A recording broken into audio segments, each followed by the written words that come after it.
아델 본사 지하주차장에는 아직 이른 아침의 냉기가 남아 있었다.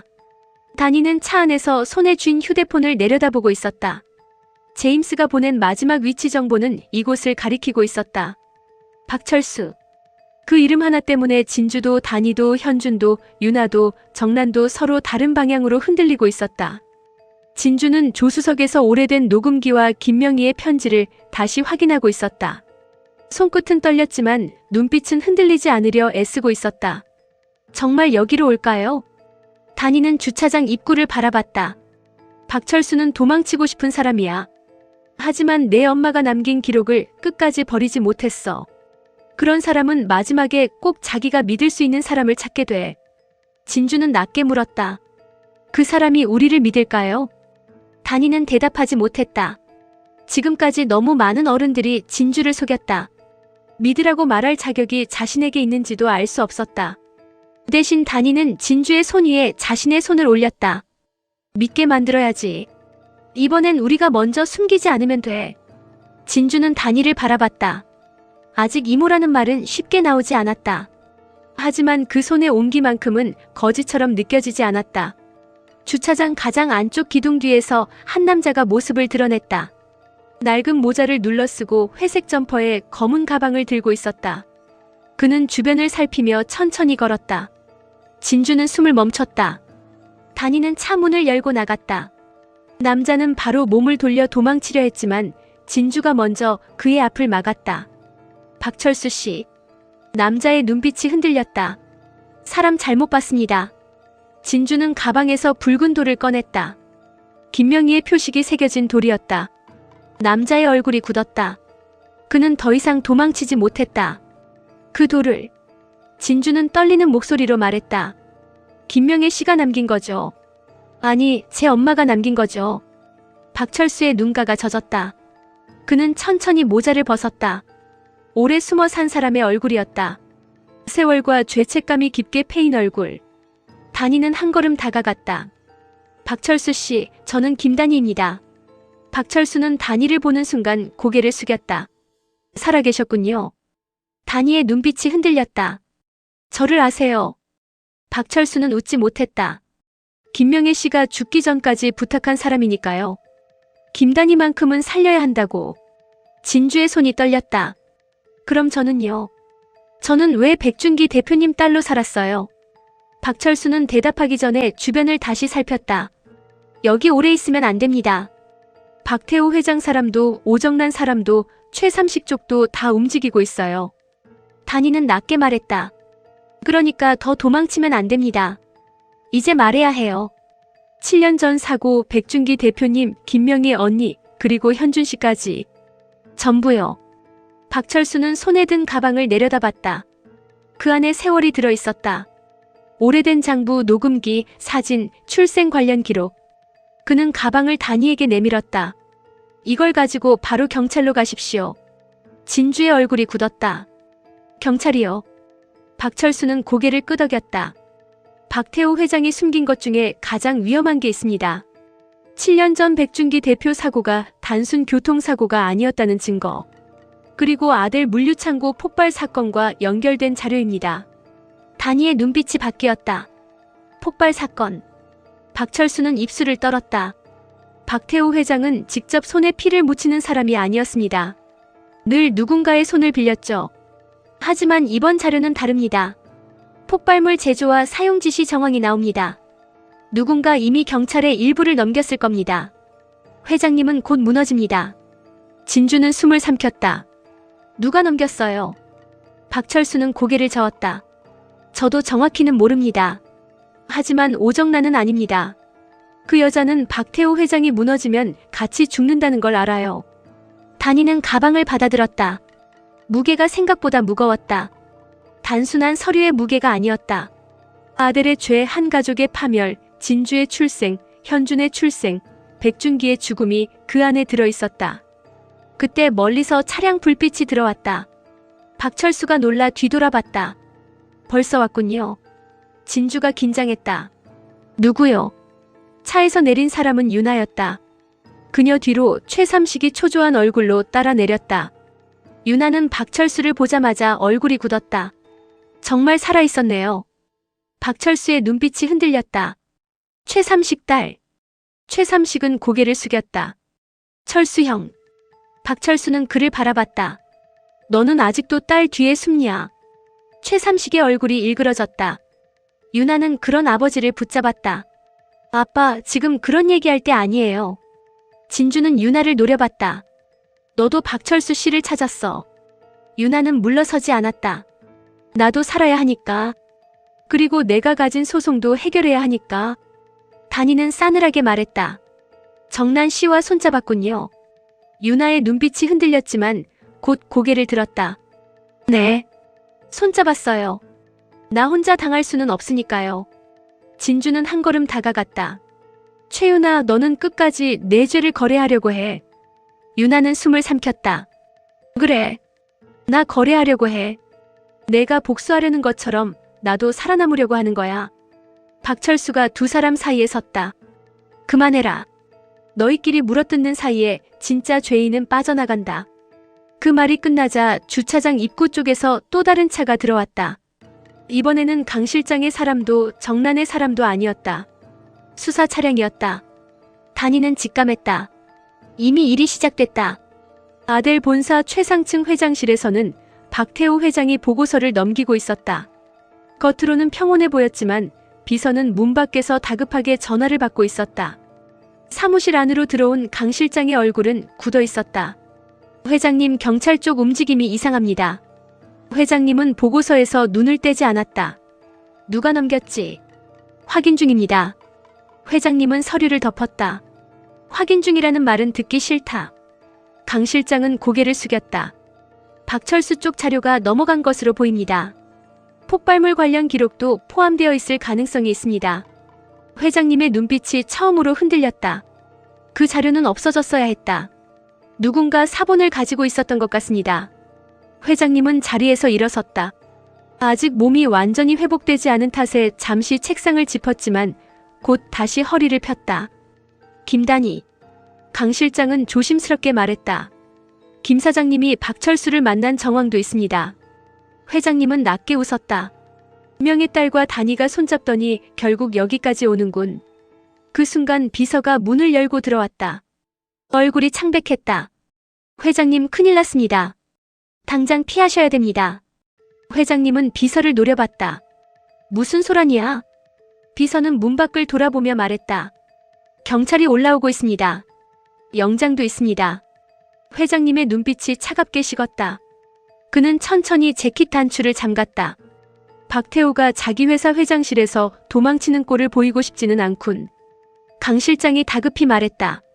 회장님, 일단 자리를 피하셔야 합니다. 피하면 죄를 인정하는 꼴이다. 회장님은 책상 뒤로 돌아가 회장 자리에 앉았다. 그 모습은 오랜 세월 아들을 쥐고 살아온 사람의 마지막 자존심 같았다. 곧 회장실 문이 열리고 경찰들이 들어왔다. 비서는 옆으로 밀려났다. 한 형사가 영장을 펼쳐 보였다. 박태호 씨. 강 실장이 앞으로 나서려 했지만 회장님이 손을 들어 막았다. 말해. 형사는 회장님을 똑바로 바라봤다. 당신을 폭발물 제조 및 사용 혐의로 긴급 체포합니다. 비서의 얼굴이 하얗게 질렸다. 강 실장도 굳었다. 회장님은 형사를 바라보다 천천히 일어섰다. 누가 그 소설을 썼는지 궁금하군. 형사는 담담하게 수갑을 꺼냈다. 조사에서 말씀하시면 됩니다. 회장님은 손목을 내밀지 않았다. 내가 박태호다. 아들을 여기까지 세운 사람이다. 형사는 흔들리지 않았다. 그래서 더 도망 못 가십니다. 수갑이 회장님의 손목에 채워졌다. 그 순간 문 밖에 몰려있던 임원들의 얼굴이 얼어붙었다. 회장실 바깥 복도에는 직원들이 숨죽인 채 서 있었다. 박태호 회장이 수갑을 차고 나오는 장면은 아델 전체를 무너뜨리는 신호처럼 퍼졌다. 회장님은 지나가다 단위의 빈 직무대행 명패가 놓인 회의실 방향을 바라봤다. 그의 눈빛에는 분노보다 계산이 먼저 떠올랐다. 김단희, 내가 이 자리에 앉을 준비가 되어 있는지 보자. 같은 시각 한 선생의 이화채 안채에서는 단희가 한 선생과 마주 앉아 있었다. 박철수에게서 받은 자료는 이미 안전한 곳으로 옮겨졌고 경찰의 체포 소식은 빠르게 퍼지고 있었다. 단희는 차 한 잔도 제대로 마시지 못했다. 한 선생은 고요하게 그녀를 바라봤다. 박태호 회장이 체포됐습니다. 단이는 손끝을 움켜쥐었다. 알고 있습니다. 한 선생은 천천히 말했다. 아델 회장 자리는 공석이 됩니다. 직무대행 체계로 버티기에는 너무 큰 사안이지요. 단이는 고개를 들었다. 제가 직접 회장 자리예요. 한 선생은 조금도 놀라지 않았다. 좋은 기회 아닙니까? 너무 오래 고민하지 마세요. 단이는 허탈하게 웃었다. 회장 자리가 좋은 기회라뇨. 지금 그 자리는 피 묻은 자리입니다. 한 선생은 찻잔을 내려놓았다. 피 묻은 자리를 악인에게 계속 맡길 겁니까? 아니면 그 피를 닦을 사람이 앉을 겁니까? 단이는 대답하지 못했다. 회장 자리. 그녀가 처음 아델에 들어왔을 때는 감히 상상도 하지 않았던 자리였다. 복수를 위해 명의의 이름으로 살았고 민준을 지키기 위해 버텼으며 정난을 끌어내리려 했다. 그런데 이제 아델을 차지하라는 길이 눈앞에 놓였다. 그것이 복수의 완성인지 또 다른 욕망의 시작인지 단이는 확신할 수 없었다. 한 선생님, 제가 그 자리에 앉으면 진주가 어떻게 볼까요? 한 선생은 단이의 눈을 바라봤다. 진주 양은 지금 모든 어른을 의심하고 있습니다. 당신이 무엇을 선택하든 처음엔 상처받을 겁니다. 단이의 눈빛이 흔들렸다. 그 아이를 또 다치게 하고 싶지 않습니다. 그렇다면 더 앉아야 합니다. 권력 밖에서 지키겠다는 말은 아름답지만 권력 안에서 손을 쓰는 사람을 막을 수는 없습니다. 단이는 눈을 감았다. 박태호 회장, 오정난, 정난과 손잡은 유나, 흔들리는 현준, 진실을 좇는 진주, 분노한 민준. 모두가 다른 이유로 아델을 흔들고 있었다. 회장 자리가 비면 가장 먼저 달려들 사람은 죄 없는 사람이 아니라 더 위험한 사람들이었다. 한 선생은 낮게 말했다. 김단희 씨, 당신은 복수하려고 아델에 들어왔지만 이제 복수만으로는 안 됩니다. 남은 사람들을 살리려면 힘이 필요합니다. 단이는 천천히 눈을 떴다. 제가 그 힘을 갖는 순간 저도 박태호처럼 변하면요. 한 선생은 처음으로 아주 희미하게 웃었다. 그걸 두려워하는 사람은 아직 변하지 않았습니다. 두려워하지 않게 되는 순간이 위험하지요. 단이는 손목의 팔찌를 바라봤다. 김명희가 남긴 표식, 박태호가 시험하듯 건넨 미끼, 진주와 자신을 잇는 증거. 그녀는 그 팔찌 위에 손을 얹었다. 제가 안겠습니다. 대신 아델을 차지하기 위해서가 아니라 아델이 숨긴 죄를 열기 위해서요. 한 선생은 고개를 끄덕였다. 그 말 끝까지 잊지 마세요. 한편 현주는 아델 저택 작은 방에서 홀로 앉아 있었다. TV 뉴스에서는 박태호 회장 체포 소식이 반복되고 있었다. 폭발물 제조 및 사용 혐의라는 자막이 지나갈 때마다 현준의 얼굴은 조금씩 더 무너졌다. 박태호 회장은 자신의 아버지가 아니었다. 그런데도 그 이름은 그의 인생 전체를 떠받치고 있었다. 그 사람이 무너지자 자신까지 무너지는 기분이었다. 현주는 술잔을 내려다봤다. 왜 이렇게 내가 쓸모가 없어진 느낌이지? 그는 낮게 웃었다. 웃음은 금방 떨림으로 바뀌었다. 진주, 내가 달라진 걸까? 아니면 내가 박태호 회장 아들이 아니라서 내가 달라진 걸까? 그는 두 손으로 얼굴을 감쌌다. 진주가 더 이상 자신을 카드로도 보지 않는다는 느낌, 단이와 진주가 가족이 되어 손잡는 모습을 보며 자신은 더 멀어진다는 느낌, 정남마저 자기 죄를 감추기 위해 자신을 내세웠다는 기억이 그를 짓눌렀다. 문 밖에서 송근태가 서 있었다. 그는 들어가지 못했다. 현준의 울음 섞인 목소리가 들렸지만 자신이 들어가면 더 상처가 될까 두려웠다. 그때 그의 휴대폰이 울렸다. 정난이었다. 송근태는 잠시 망설이다가 받았다. 누님. 정난의 목소리는 낮고 급했다. 박태호가 체포됐다며. 그렇습니다. 현준이는. 송근태는 방문을 바라봤다. 힘들어합니다. 정난은 잠시 숨을 삼켰다. 근태야. 이제 우리 현준이 살리려면 박태호를 구해야 해. 송근태의 얼굴이 굳었다. 무슨 말입니까? 박태호가 감옥에 들어가면 아델 회장 자리는 공석이야. 김단희가 그 자리를 차지하면 현준이는 끝이야. 박태호가 아무리 원수여도 지금은 그 사람이 현준이를 아델 안에 붙잡아줄 유일한 이름이야. 송근태는 눈을 감았다. 누님, 회장님을 구하자는 게 도련님을 위한 겁니까? 누님 자리를 위한 겁니까? 정난의 목소리가 날카로워졌다.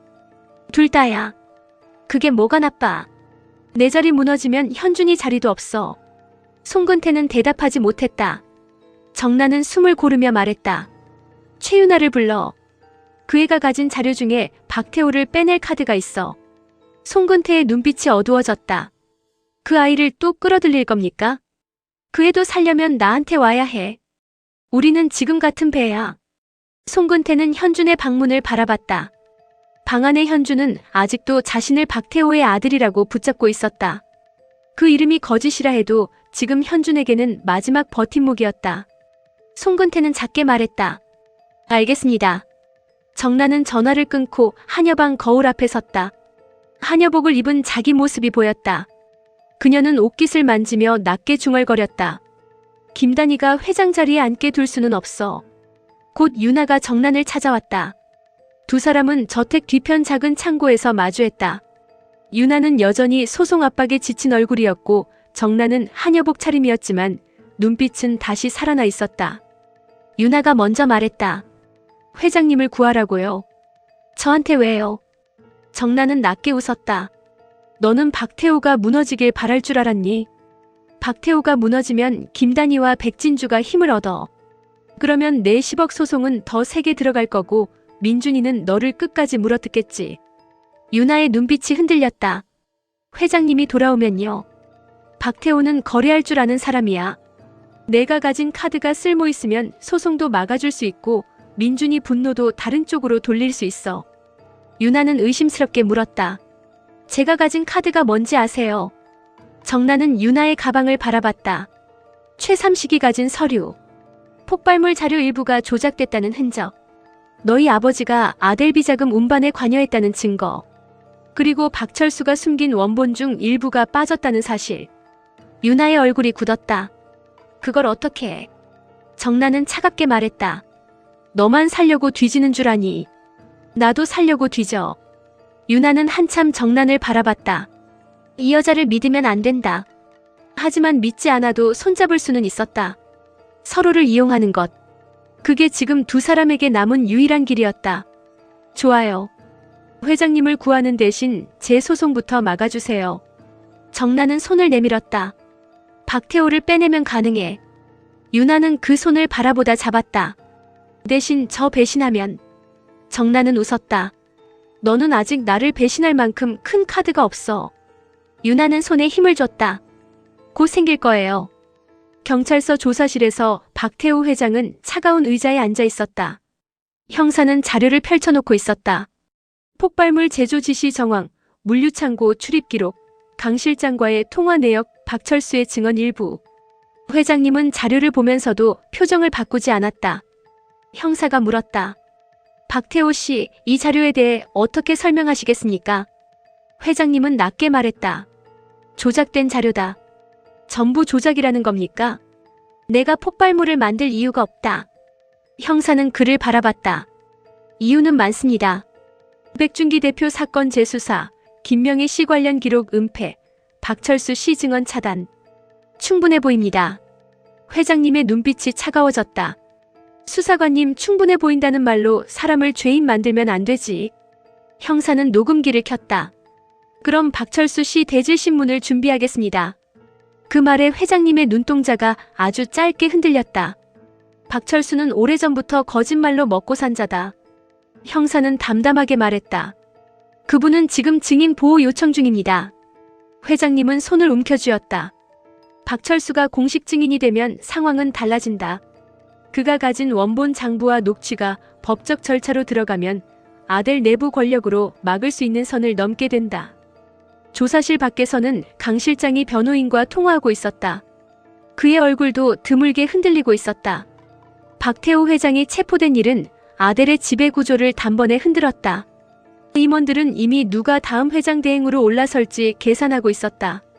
아델 본사 이사회실에는 긴급회의가 소집되었다. 빈 회장 자리가 눈에 띄었다. 그 자리는 평생 박태호 회장의 그림자로 가득했던 자리였다. 오늘은 아무도 앉아있지 않았다. 임원들은 서로 눈치를 봤다. 민주는 회의실 한쪽에 서 있었고 현주는 아직 모습을 드러내지 않았다. 단희는 문 앞에서 잠시 멈췄다. 한 선생의 말이 떠올랐다.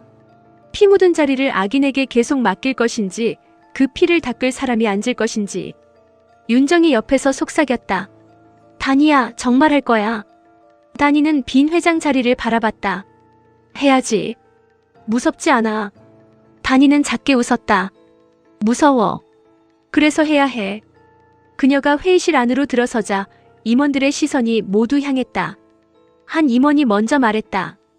김 사장님, 회장님 체포로 인해 직무대행책에 재정비가 필요합니다. 다른 임원이 곧바로 말했다.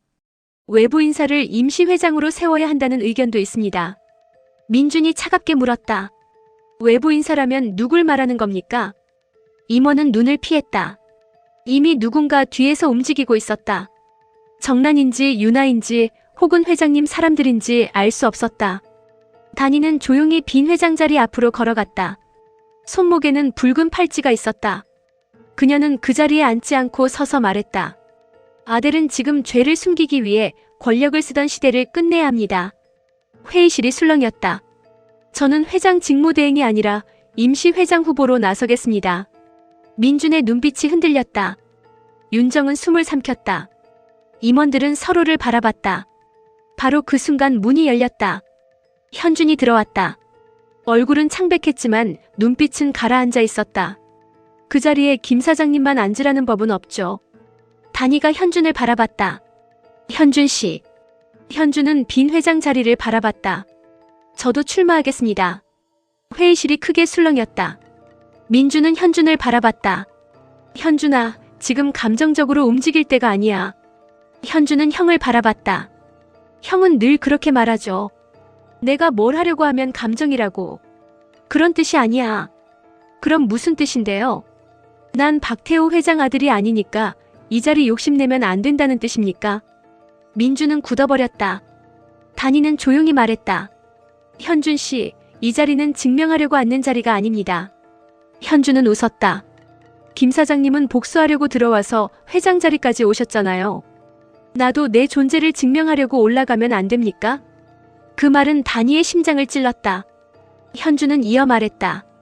박태호 회장이 체포됐고 오정란은 무너졌고 민준 형은 진실을 쫓느라 회사보다 사람을 보고 있고 진주는 아델을 무너뜨리려 합니다. 그럼 누가 남았습니까? 평생 이 집안의 가짜 아들로 산 나라도 남아야죠.